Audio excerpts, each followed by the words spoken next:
What's up, everybody? It's Mac from MacTheMovieGuy.com, and I'm back with another review here, and this time it's Deepwater. It's the new movie that's available on Hulu, directed by Adrian Lin, and starring Ben Affleck and Ana de Armas. Just a quick reminder that I am a blind film critic, so that is why I'm not staring at the camera, and why it's easier for me to use my phone, because it gives me a lot easier point of reference. So, yep, I'm using a phone camera for this. Very low tech. Maybe one day I'll have a high tech way of doing this. But for now, we're on a phone. I'm going to end up talking about some audio description later, but first, let's kick out the plot and what I think about this movie. So the plot of this film is Adrian Lin, who has given us Fatal Attraction, Indecent Proposal, and Unfaithful. He likes to write these sexy relationship movies. He's decided to blow open the door on open marriages, and he's taken a rich guy played by Ben Affleck, who claims to be okay with his wife played by Ana de Armas having extramarital affairs, but as we quickly learn, things may not be as they seem. One of the things that works really well in this film is the chemistry between Affleck and de Armas, who were dating for a while. It's palpable in this film. It's great. They have tons of chemistry, and also neither character is likable. I've seen some other film critics that say that this film was hard for them to get into because there isn't a likable protagonist. And they've compared Affleck's character in this to his character in Gone Girl, as just not being really a likable person. He's not totally dislikable. They're just... They walk this really fine line, both of these characters, of being not what you would expect, not what you would necessarily choose for your partner. And they all have these personality quirks that only, it seems like, these two characters would put up with from each other. Like, these two seem ill-fated to be matched, which is a shame because they have a daughter, but who's obviously going to learn terrible things from the two of them. But in the film, I mean, and that's what works, because even though the film tries to set up Affleck as being the obvious antagonist, it never lets de Armas off the hook either. She does just enough to keep you uneasy and make you think that maybe there's something there too. So that's what I loved about the film, is it kept me right up until the end. I was like, what's going to happen? There are so many things, so many open doors and pathways that this film could have taken, that it was delightful to see that happen. And I credit all of that to Adrian Lin, who, this is his genre, this is his thing, this is his stuff, this is what he does. This is what he's good at. This film feels like it was custom made for him. I know it's based on a book, but it feels like he ghost wrote the book so that he can adapt it into a film. It really does. It just is. It's so Adrian Lin. If you are a fan of his and you like his other films, you will probably like Deepwater. On the negative side, this film has incredibly stupid cops, and the plot of the film actually relies on the cops in this area being fundamentally stupid. And the film does very little to change your mind about that. They're featured pretty much only in one scene, and they investigate something and we never hear from them again.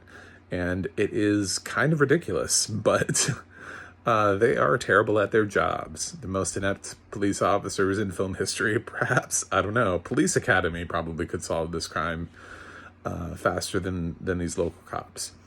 So the film also, I know some people are going to have a hard time relating to these characters. I don't know if it's, I don't know if this film is for everybody.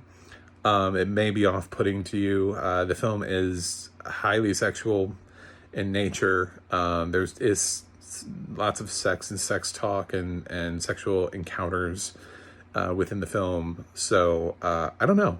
I don't know if this film is for everybody or not. But if you just know what an Adrian Lin film is, you should be able to judge for yourself whether or not this film is for you. Were you able to sit through Unfaithful? If the answer is no, then don't watch this film. If the answer was yes, then watch this film. So audio description wise, I think this film has some of the best audio description that I've heard ever. The film is incredibly descriptive in its text. I felt like I knew intimate details about everything, everybody's clothing, everybody's hairstyles, their facial expressions, the room that they were in, the landscape around them, everything. It's like heavy amounts of adjectives. It's not just, nobody just stares. They always like stare menacingly or their brows furrowed. It's just everything it's very descriptive. In several scenes, it always reminds us that Ben Affleck is not clean shaven. It doesn't like tell us that once and then hope that we remember. It reminds us actually a couple times that he still hasn't shaved. So that's really good. On the negative side of that is we do have the debate about whether or not we should use a character's name. And that character is played by Lowell Howery in the film.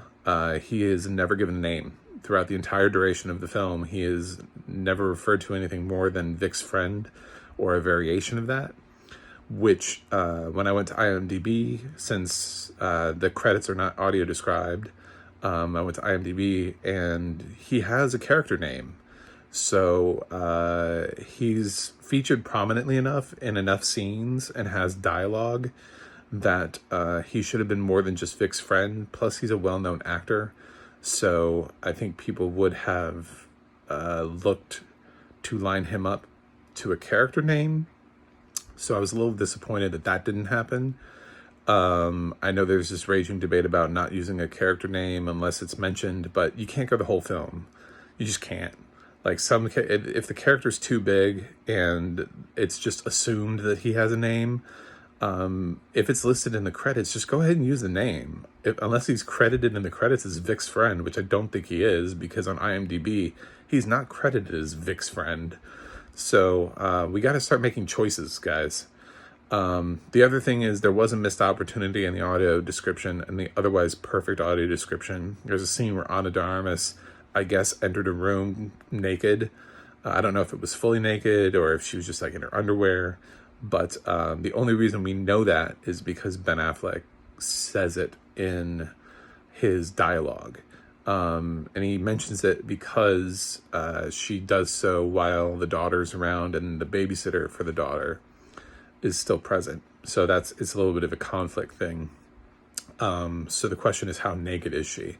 And immediately right after that is like a sex scene where they're willing to describe her breasts. So I don't know why we missed out on the, enters the room without any clothes on description. It was sort of weird that part was missed out, but it was, and just thought I'd point that out to anybody who cares. So yeah, I highly recommend Deepwater. I don't know if the film is for everybody. It probably isn't. Films like this, I can see people may feel uncomfortable. The leads are not very likable. But, you could say that about a lot of Adrian Lin films. He does not write necessarily the kind of protagonists that you would root for normally. They're all deeply flawed. And that's what I like about his films. When he is on the top of his game, they work really well. I don't know why this film didn't get a theatrical release. It probably should have. It's weird that it just appeared on Hulu. I knew nothing about it going into it, but I really enjoyed the film. So I'm going to give this film an A-. So that's it. Deepwater, one of the better films I've seen this year. Really happy that I got to see it. I'm sorry that we won't get any more Ben Affleck, Ana de Armas movies, since we had to sit through multiple Ben Affleck, Jennifer Lopez movies. But yeah, they had a lot of chemistry. It was very obvious. And Affleck is definitely in some sort of Affleck renaissance period where he keeps getting better and better as an actor. So I can't wait to see what's in his future, because he is very much at the peak of his game right now. So let me know in the comments whether or not you saw Deepwater and you liked it or hated it, or you think I'm crazy, and whether or not you like Adrian Lin films. What's your favorite Adrian Lin film?